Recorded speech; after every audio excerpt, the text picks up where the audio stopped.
I'm Andrea Rene, and some big things happened last week during South by Southwest in Austin, Texas, when the Battle of the Five Gods took place. Our own Travis Gafford was there for the big event and joins us now remotely from Los Angeles. Hi, Travis. How are you? Very good. How are you? I am doing great. Now, I know that you were at a panel or two for Esports, but how was the actual Smash event? It was fantastic. I was able to make it there for the last day. Super crowded. The whole crowd was passionate. There was a line to get in. Storylines were fantastic. I think the production of it was great. It just felt really good. I had a chance to talk to some of the guys backstage, and I think that overall everybody was just really hyped. Everything went out very well for it. So there are some iconic players in Smash and the FGC at large. What do you think about the continuation of this Smash Gods storyline? I think it's really interesting and really cool. There are storylines that just don't really exist in any other esport that I'm aware of.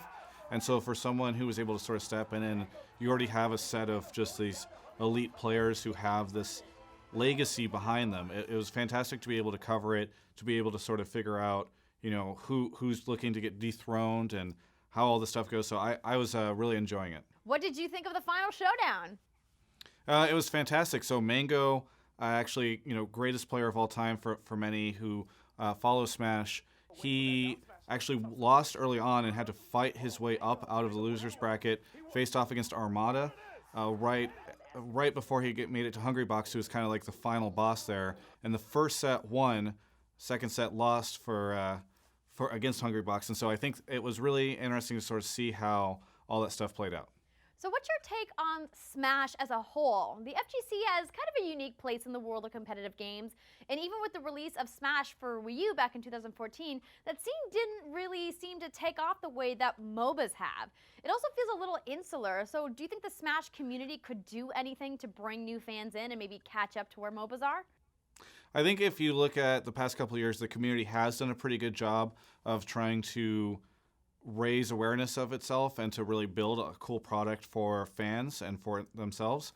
I think that you look at a lot of the industry figures there who have worked passionately to try to make this stuff happen. I mean, Daniel Lee, also known as Tafo, did a talk at GDC about raising and building a grassroots community around Smash. So that was really fascinating. But I do agree that it hasn't really hit anywhere near like the MOBA levels or like CSGO levels of passion and audience. And I think that will only happen if Nintendo decides to really get involved, because as it stands, they've been sort of standing on the sidelines compared to some of the other publishers. So I think that's the major factor there. Well, thank you so much for that update, Travis. And remember to keep checking back for even more updates. I'm Andrea Rene for Yahoo Esports.